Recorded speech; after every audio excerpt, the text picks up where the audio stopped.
Okay, I want to welcome you to the Dairy Forage Seminar Series. And we've had 2 seminars yesterday, and we're going to proceed with 2 more today. So we have some interesting speakers lined up, and I hope you find this beneficial. A couple things I need to point out. Before I start, I'm Wayne Koblenz. I'm the Acting Center Director for the Dairy Forage Research Center. So I will be the MC for the festivities today. Please be patient while I make this announcement, but you see some materials and handouts and giveaways on your chairs. I am obligated as a federal employee to say that nothing you see on the chair or in this area constitutes an endorsement by the United States Department of Agriculture. Please keep that in mind. The other thing is, this session is being recorded and will be streamed live. So I'm going to ask you, if you have a cell phone, please turn the ringer down or turn it off. Okay? Thank you for that. Okay, our speaker this morning, and we're very pleased to have him here, is Michael Miller. Michael has 2 degrees from Texas A&M University and is currently a research technician and PhD candidate at the Minor Institute in Chauncey, New York. He's a PhD candidate at the University of Vermont. And he's going to talk to us today about corn silage hybrids and the cost of digestible fiber. And I think he's also going to say a word or 2 about the Minor Institute, just to give you a little background. And with that, I'm going to turn it over to Mike. One other thing, Mike says it's perfectly okay for interactive questions while he's speaking. So if you have a question that you really want to ask while he's talking, don't hesitate to raise your hand. We will have to repeat the question, however, so it can be heard for the recording. Okay? Thank you very much. Mike?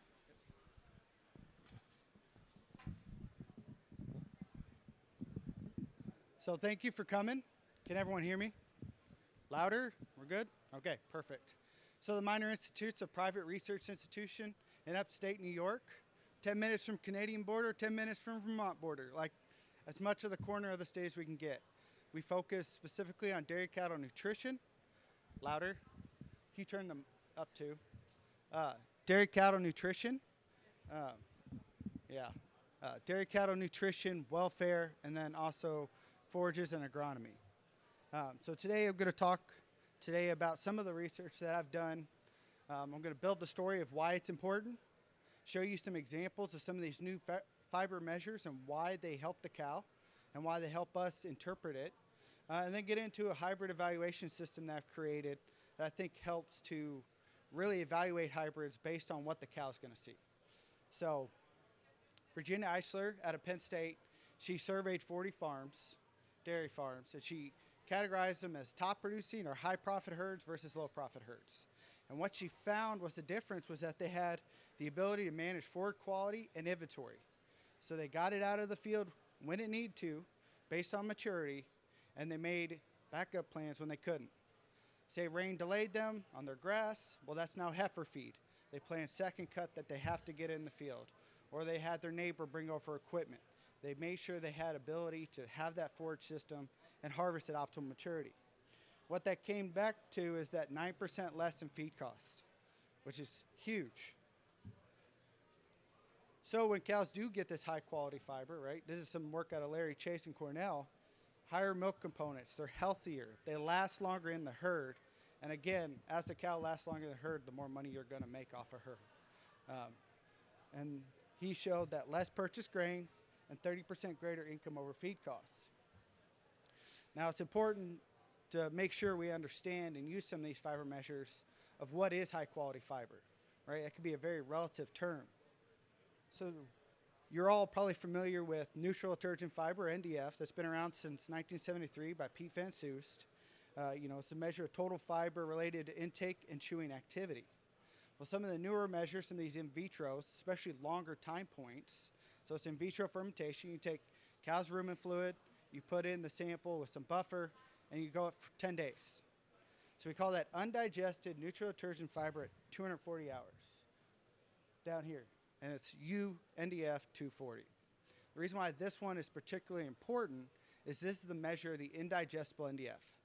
This is the NDF that's going to go in the cow. The bugs can't access it. She can't access it. So they come out the back end. So she gets nothing out of this. All it is fill. And it's actually been related to intake quite closely. So it's an important measure to have that it actually starts to show us what is affecting intake. It's really nice when you can measure something that's indigestible, because that means you can measure what was digestible, right? So you can take NDF minus this NDF 240, you can calculate potentially digestible NDF, PD NDF. And again, if during the talk some of these you forget what they are, don't be afraid to ask, right? It's part of this. So potentially digestible NDF is what the cow has the opportunity to access. And that's really important to start thinking about the hybrids this way. So with NDF 240, how many people have heard of it? That's more than usual, I'll tell you that much. Even in the Northeast, 5 people is like, I'm doing good. So we at the Minor Institute have worked with this a lot. So in going from 2013 to 2014, we're switching from really high quality forage to really poor quality. So Kurt Kotanch and Rick Grant had the forethought to say, all right, let's measure pen intakes and milk production. They're going to just switch it 1-to-1 into the bad forage. So October 2014 is the high quality. February 2015 is the poor quality. And they did it across high cows, low cows, and far dry. I'm going to focus on the high cows and low cows just to go through. So when looking at, for the October 2014, is our high quality. Our high cows were eating 67 pounds of intake, producing 120 pounds of milk. Now the NDF 240 is about 8.5% on a TMR basis. This is pretty typical for what we see for our high producing herd. I've seen go down to 5.7 all the way up to 13. So looking at the low cows, they were at 53 pounds of intake and 60 pounds of milk. Very similar NDF 240. So remember, this is the high quality. When we switched into the low quality, February 2015, both groups lost 5 pounds of intake. But your high cows lost 15 pounds of milk, and the low cows only lost 5. Right? So there's several things I want to talk about. Increasing that NDF 240.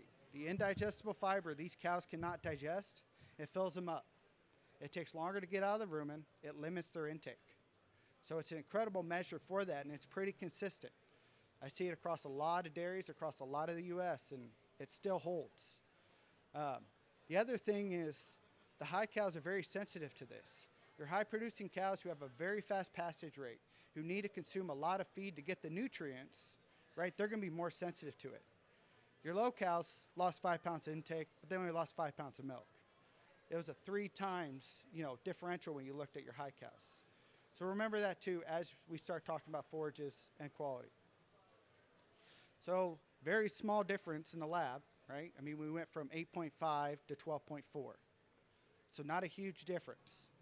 But the cow said, yes, this affects me. I cannot eat anymore.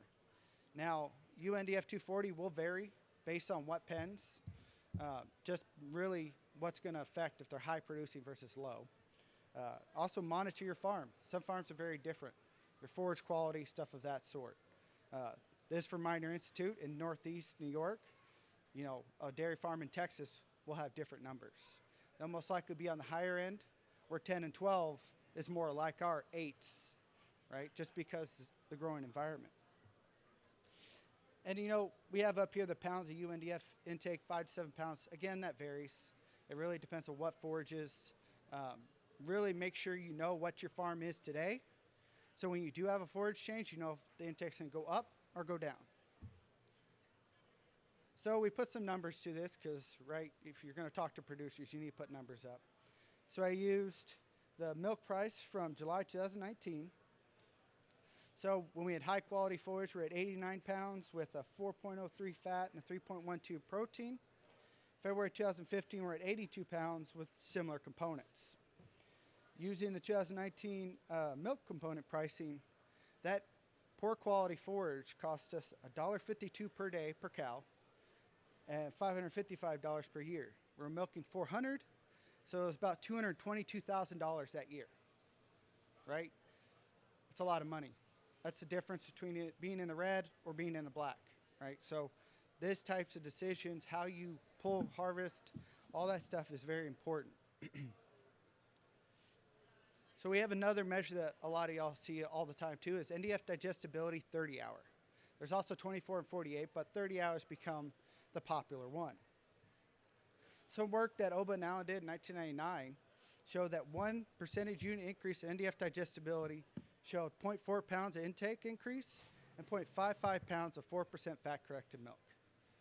Now, 1 percentage unit, so for corn silage, going from 59 to 60, showed, 0.4 pounds of intake, over half a pound of milk.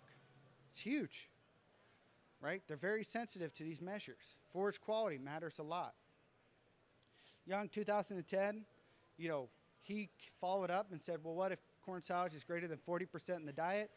0.26 pounds increase in intake, 0.31 pounds increase, and 3.5% fat-corrected milk. So again, it's there. And I want you to remember the Oba and Allen relationship because I'll come back to it later. So what factors NDF digestibility? So maturity. As a plant gets older, right, there's every organism that wants to live, wants to pass on its genetics. Corn plants are no different. They say, okay, I want to make a seed so next generation can go.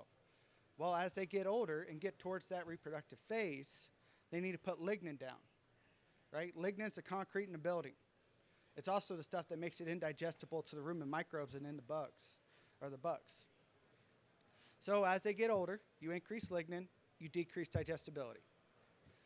Temperature, as it gets hotter, you have increase in lignin, increase in fiber, right? It's just like if a calf who wasn't fed a lot and then you up the amount of feed given, they're going to compensate. Same thing with a grass or a corn silage. If they have the right environment, they're going to grow. That's what they're designed to do. So that increases lignin and fiber, again, decreases digestibility. Water stress. So this is not drought, but it's in between drought and having enough water. That increases seed formation because the plant says, oh no, I might die soon. I need to pass on my genetics. They put the energy away from fiber and into the kernel. That increases digestibility.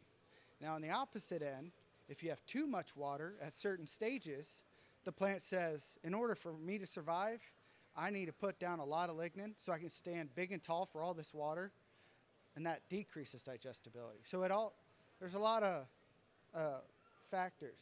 And then cool night temperatures with warm days. That will reduce lignin and fiber and increase digestibility.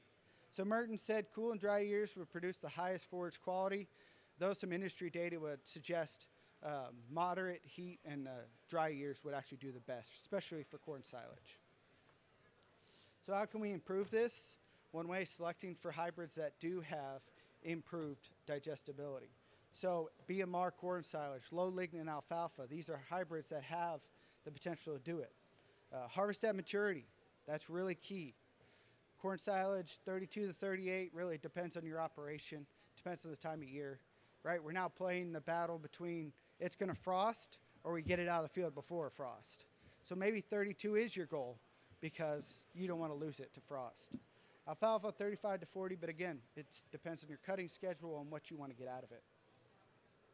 So since this is about corn silage, let's talk about brown midrib corn silage. So two mutations, BM1 and BM3, they have reduced lignin concentrations and increased fiber digestibility, or NDF digestibility. So why aren't we all growing it? Well, there's been some hurdles. Reduced yield, increased seed cost, right? That's some of the things. I'll talk about some of the reduced yield through this hybrid evaluation system and some hybrids that we've done at Minor. Increased seed costs, that's one that, right, the company has to pay for the technology to develop these things. So I don't know how to fix that. I can just talk to you about reduced yield. So Northern New York funded, so it's a farmer-driven program that funds projects that these farmers in upstate New York want done. So they came to the Minor Institute, actually Eric Young, who's now with USDA ARS, to say that we wanted to test BM1 versus BM3 versus non-BMR hybrids. And they wanted to do it over several years. So I do want to thank Northern New York for funding this project. So we had 5 hybrids using a randomized complete block design, assigned randomly to plots within 14-acre tile drain field. We chopped them in strips, weighed them on a truck, and then sampled from there. all the nutrient measurements are all wet chemistry. There's no NIR. And again, it's just because there's relatively little research comparing these BMR hybrids versus non-BMR. So the hybrids we have, so hybrid 1 is a mycogen F2 F379. It's a BM3. Hybrid 2 is a mycogen F2 F499, which is also a BM3. Hybrid 3 is a Pioneer PO238 XR, which is a BM1. Hybrid 4 is a Pioneer PO533 AM1.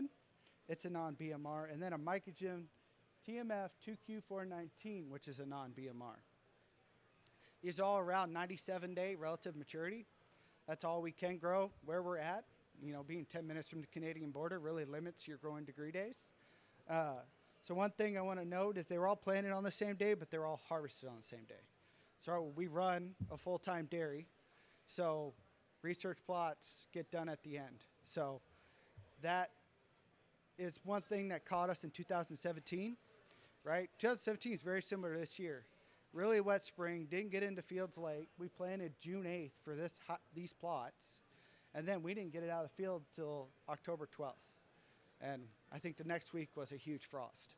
We were already starting to get frosted, but it affected us later. So we had to pull it out of the field. What that did is hybrid 2 for 2017 came out of the field at 27% dry matter. So take that into account when we start looking through the data. And I'm going to show it by year so y'all can actually see some of the environmental effects I think are really important. So when looking at yield, right, one of the most important measurements that most farmers or producers ask. So on the y-axis, we have tons per acre on a 35% dry matter basis. So we adjusted them all so we can compare across. On the x-axis, we have hybrids 1, 2, 3, 4, and 5. The blue bars are 2015, orange bars are 2016, gray bars are 2017. So just look at the variation across the years, right? There's a lot. It just shows you that, you know, environment plays a huge role. So when evaluating hybrids, try to see if they have it over growing seasons. It's very important. And make sure it's in your area. That's another key. If you're looking at corn silage that was grown in Iowa and you're in Vermont, doesn't make a lot of sense. You want it in your area so you can compare. So when looking at this, the only yield difference we saw was that hybrid 5 had a higher yield than hybrid 1. So again, going back to the BMR story, they said a reduced yield. Well, in our study, maybe you could make that case, but I'm going to show you later on that, you know, you could choose one measure to evaluate hybrids. I'd suggest you never do that because yield, right? You can have a high yield of really indigestible stuff, and guess what? Your cows they're only going to eat so much. They're going to be limited. Or you can have really high quality stuff with a crazy low yield.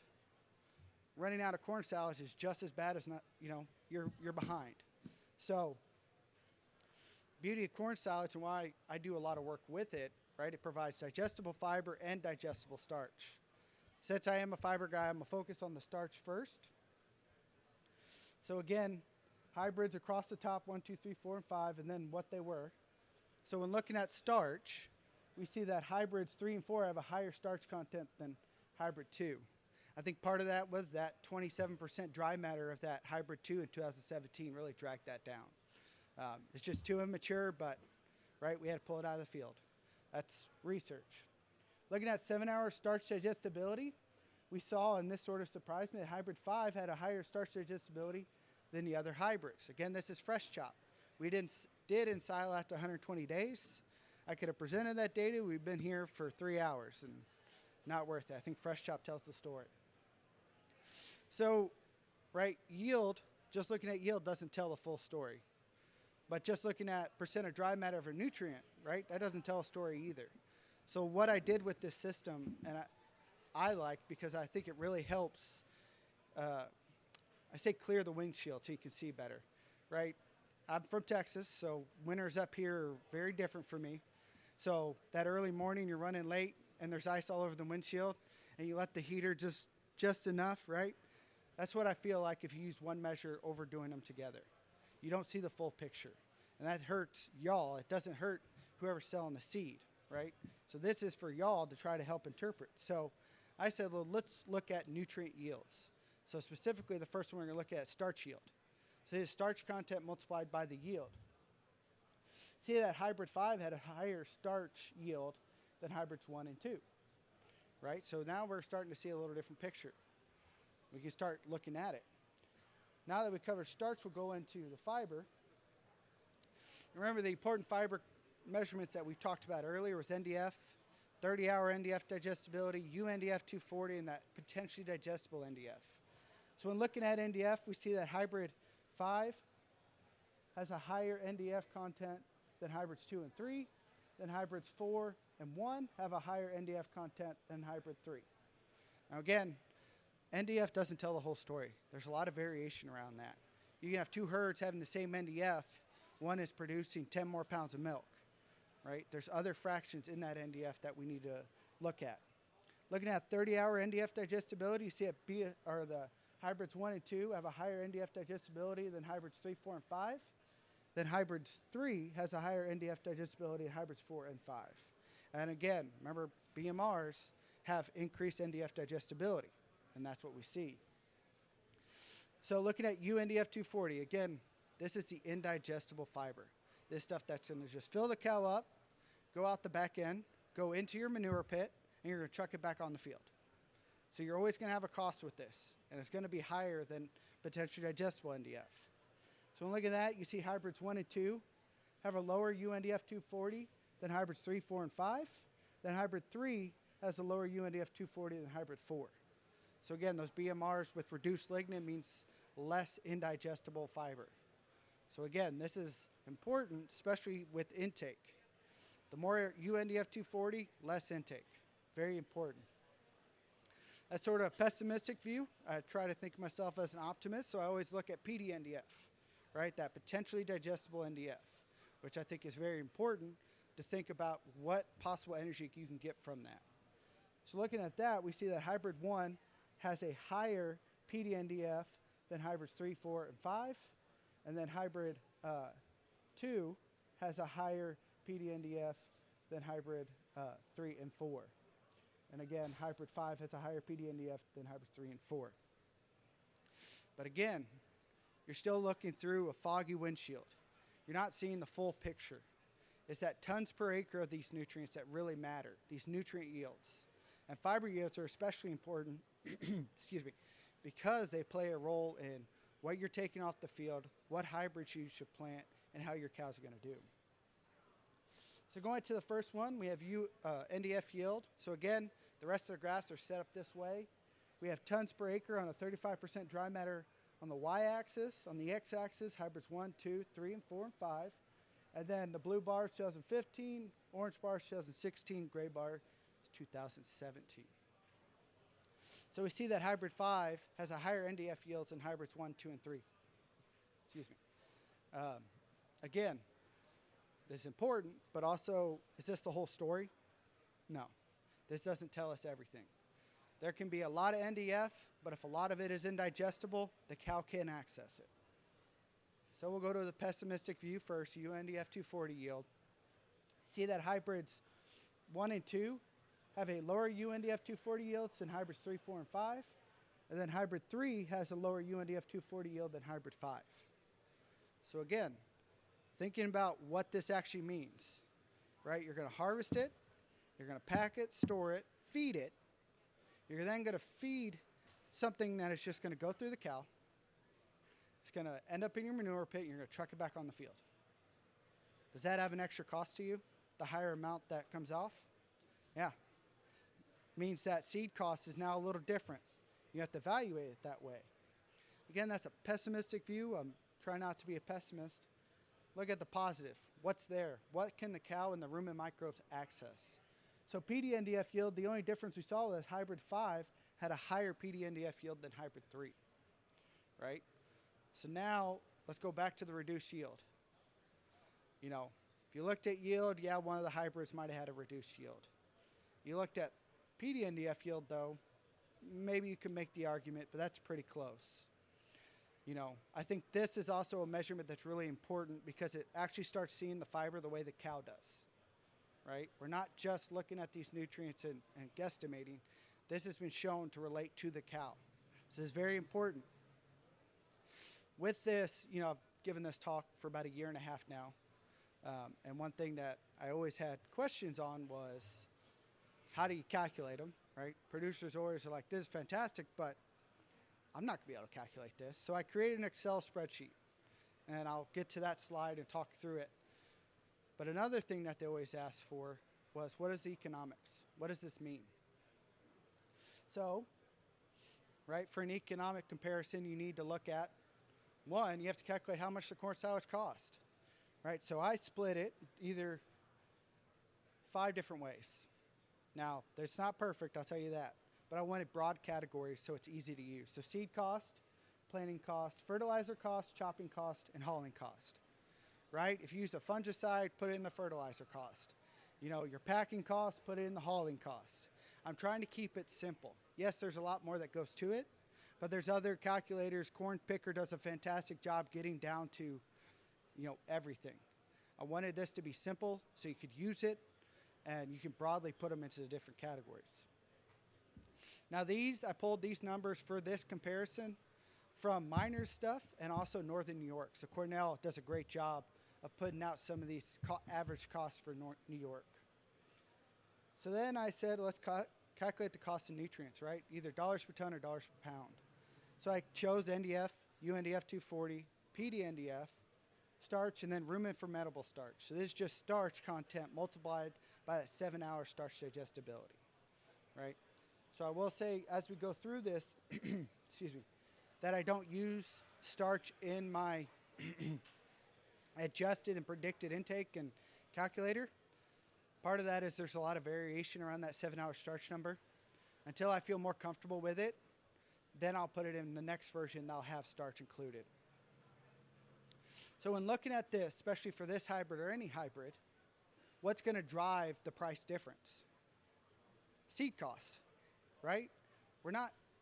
You pay for BMR because it has a certain genetic mutation that allows you to have increased fiber digestibility. This is just based on the seed cost. So take that into account, and I'll show you what I did to try to fix that. So this is dollars per ton on a dry matter basis. Again, hybrids 1, 2, 3, 4, and 5 are across the top. Now you see that yield was higher or cost more for the BMRs versus the non-BMRs. Again, this is just driven almost solely by seed cost. But if that's your only decision maker is seed cost, well then this is perfect, right? It's going to tell you all you want. NDF, you do pay more for the NDF than for BMRs versus non-BMRs. Though what was interesting is actually looking at what you're paying for in that NDF, right? You have potentially digestible NDF and UNDF 240. That makes up that NDF. So what is that increased cost going towards? Well, actually, you're spending less on the indigestible fiber for the BMRs and more on the potentially digestible fiber. So what does that mean? That means you're actually putting the money towards what the cow can access instead of putting money towards stuff that just ends up in your manure pit, right? That's very important to think about. And then starch, again, it's just driven by that seed cost. So there are calculators out there that do this really well too. Right? I still think it's looking through a foggy windshield. It's not really the whole story because you don't buy a BMR because it's cheap. You buy a BMR because your high cows can do really well on it. Your cows can eat a lot of it. So what I wanted to do was calculate a cost and income over feed cost for a group of cows using just the seed costs and what I showed you. So I chose a high group, 60 pounds of intake, 100 pounds of fat-corrected milk, which is a moderate to low-high group from what I've seen in the Northeast. You can choose corn silage inclusion. I put it at 35%, pretty typical for the Northeast. And then feed cost for the other ingredients in the diet is 18 cents per pound. Now, this is just what I chose for this comparison. There's all tunable parameters when you start using the spreadsheet that you can change for the farm. And please change it. Don't just stick with what Miner Institute had on here. Make it applicable to your farm. So then, since BMRs do have that increased fiber digestibility, I said, well, let's try to account for that.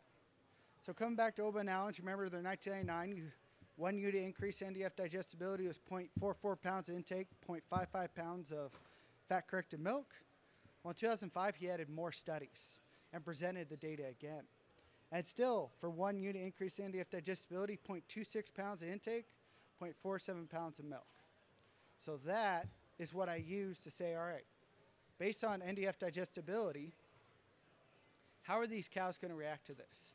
And again, starch is not included in this version. Hopefully the next version we will.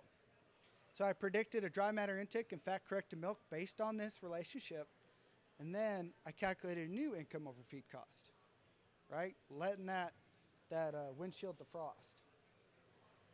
So when looking at it, right, dollars per head per day, you have your 5 hybrids. So corn silage cost was higher for the BMRs compared to the non-BMRs, right? A lot of that's just driven by seed costs, right? There's a 1-to-1 switch in a diet. It's understandable. So you look at feed cost, right? You have a higher feed cost because the seed costs more. And your income over feed cost is lower for your BMRs versus your non-BMRs. But again, you don't buy these genetics just for the seed cost. You buy them for the technology of NDF digestibility. So based on that Oba and Allen relationship, I predicted an intake and milk production. So you see that the BMR cows are going to eat more and produce more milk than the non-BMRs, right? So with that, I recalculated adjusted feed cost to account for that increase in intake. You have to. Then I looked at an adjusted income over feed cost with those predictions. Now the story, I think, is you let the windshield clear, and now you can really look at it. You see that the BMRs, they actually save you or make you money, 9 cents up to 31 cents compared to non-BMRs, right? When you think about fiber, fiber's going to fill them up. It's going to limit intake. So I'm really comfortable with using this relationship right now. There are some cost savings if 2 very similar hybrids have different starch. But again, for this one, we did not focus on it. So some takeaways. BM3s had a higher NDF digestibility and lower UNDF 240 on percent of dry matter than BM1 and non-BMR hybrids, though yields of PDNDF was similar. That's key, right? It's not just percent of dry matter or just a yield. It's these nutrient yields that really matter. NDF and PDNDF yields, I think they're really valuable. The farmers I've worked with in the Northeast, the companies I've worked with who are using this, I found a lot of really, we're in the age of so much data. How many different corn silage hybrid evaluation things do you see a year? A lot. And it's not just like 10 hybrids, hundreds of hybrids, and they try to go through all of it. I'm hoping that this can help you start to manage that and look through it. Looking at the predicted dry matter intake and milk production, they were higher for the BMRs compared to non-BMR. You made 9 cents to 31 cents more depending on which BMR you use compared to non-BMR hybrids. That makes a difference, doesn't it? It's a huge difference. That's something to consider. So I wanted that economics so you can actually start really looking at it and comparing it. There are corn silage calculators out there right now that you can do that first part. Just look at seed cost. Again, I think if you're looking at seed cost only, you're probably not in the dairy industry anymore, right? Tight milk margins, tight everything that we need to really focus. So again, one of the things with giving this talk a lot of people asked for was an Excel spreadsheet they could use. So if you go to our website, whminer.org, and you actually click on the dairy, the word dairy, don't let the drop down. It's confusing. So if you can't find it, send me an email and I'll get it to you. And under dairy management tools on the right, you'll see it. So this will do all the things I just showed you. And you really only fill in input of yield, you put in the quality, and then you put in your farm situation, what your hauling cost is, all that stuff. So you can input that to make it based on your farm. You know, this is a tool. So the amount of data you put in or how good the data is that you put in is how well you're going to be able to utilize it. So take that into account. If you're putting in yields where it was just by eyeball. The guy tells you it's 25 tons, but you calculate how much went into the bunk and it's only like 19, right? So take that into account. Try to make sure all the data is accurate as you can be so you can do it accurately. Just want to bring back, formulating effective diets. I think this is really key. You can buy the best hybrid on the market. You can have the best growing season, but you can mess it up when you harvest it, pack it, and feed it. So I really just want to emphasize, choose high NDFd forages. Very important to maximize intake, maximize production. Harvest at optimal maturity. I know this year's going to be tough, right? It's just going to be that way. Kernel processing. Try to open out that kernel. Break it into 4 pieces if you can. If not, just at least open it. Give the cow and the rumen microbes the access to it. Bunk management. This is key. Packing density, oxygen barrier, defacer. Use all these technologies. An average is 15 to 20% loss from the silo, from field to silo.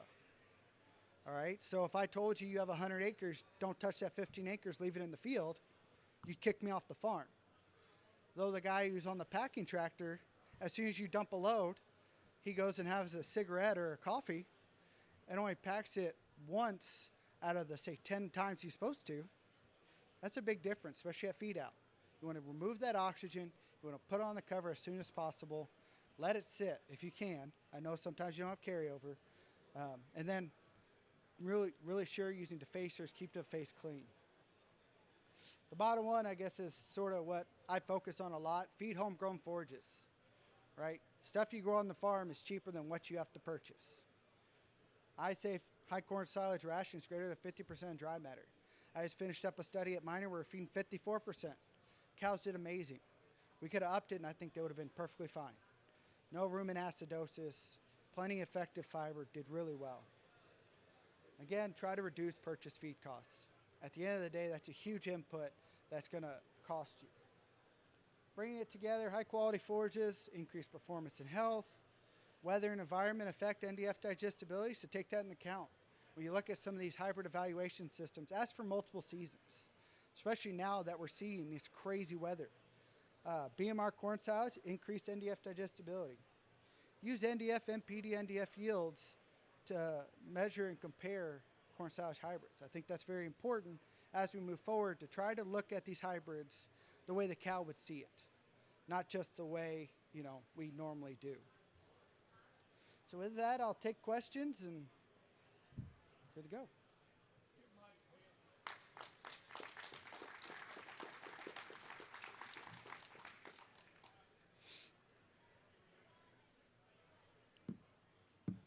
Yes.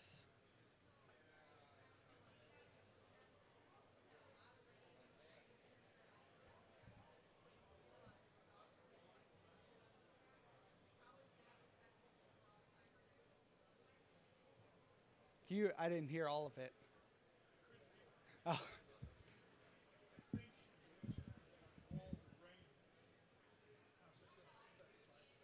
So all the rain that's happened here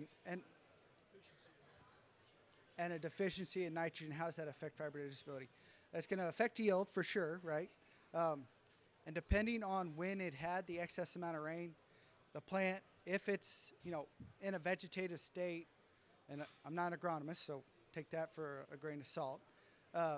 It's going to say, I need to stand up big and tall, so it puts down a lot of lignin, a lot of fiber. So you could see a decrease in fiber digestibility. Though, looking at some of that 2017 data where we had a very similar year, we still saw some really good digestibilities. So I don't think it's the only limiting factor. There's temperature, sunlight, all those different things too. Let's hope for good fiber digestibility because this is a year we need it for sure. So when you talk about increased fiber yields or NDF yields, basically that's a factor of the overall yield and a reduced grain content, correct? Because starch and NDF basically feeder fodder. Yeah. So wouldn't you need to put starch into that equation? Wouldn't that be a really important part of it? So he's asking, as NDF yield goes up, how starch yield should go down. And he's asking why I don't have it in the calculator. Well, one reason is starch content alone is not the whole story, right? It's rumen fermentable starch. I don't have a whole lot of confidence. I can show you some data later that shows you 7 hour where these cows should have been performing, and they didn't. They just couldn't access it. So until I'm a little more comfortable, I don't want to put it in where it's being widespread use and it doesn't work. So that's the only reason why I hedged the bets with fiber. It's been established 20 plus years of this relationship. I'm very comfortable with it. So I do want to include it because I think you're right, it's very important. Yeah. Yes.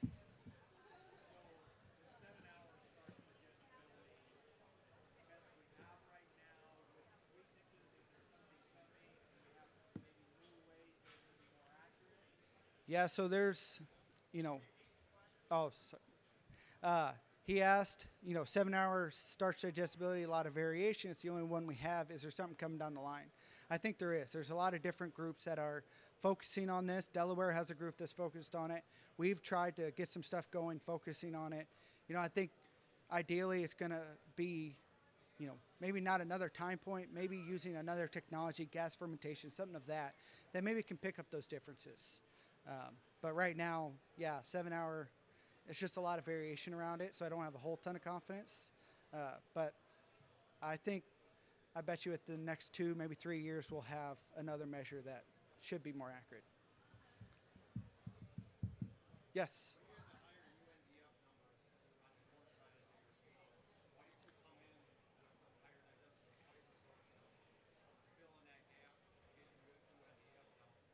Yes.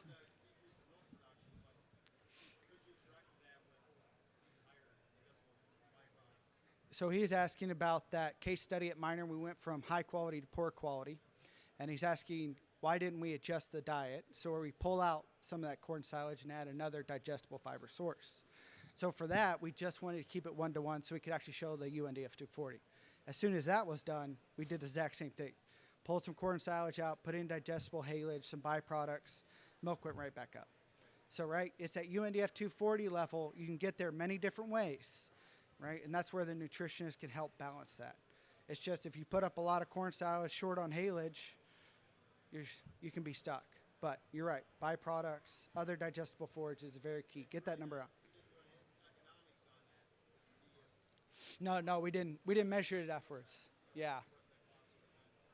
We do have some study that came out last year, and Rick Grant has been talking a lot about it, where we looked at different particle sizes in UNDF levels and byproduct diets and high forage diets.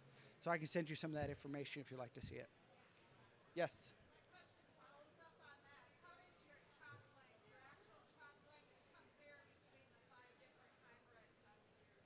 So they were chopped with the same chopper for all 3 years, same chop length, same kernel processor. So it's all very similar.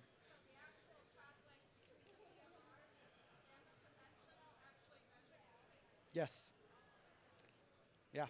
So they literally went in strips, right? It's a block of 4 or block of 5, and he went and cut the BM3, say the hybrid 1.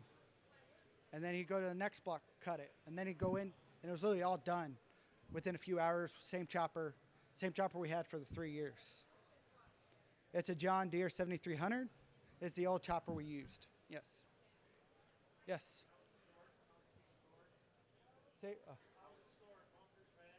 So this stuff, we actually only did enough to do mini silos. So we did vacuum bags just to have mini silos for the replication. All I showed was fresh chop today. But I do have the ensiled stuff that I can send if anyone's interested. Yeah. I know it'd be better on bigger bases, but for this project, the funding only allowed mini silos. Anybody else? Mike will be here for a while. If you have private questions you want to ask him. Other than that, it's getting a big. Thank you for coming.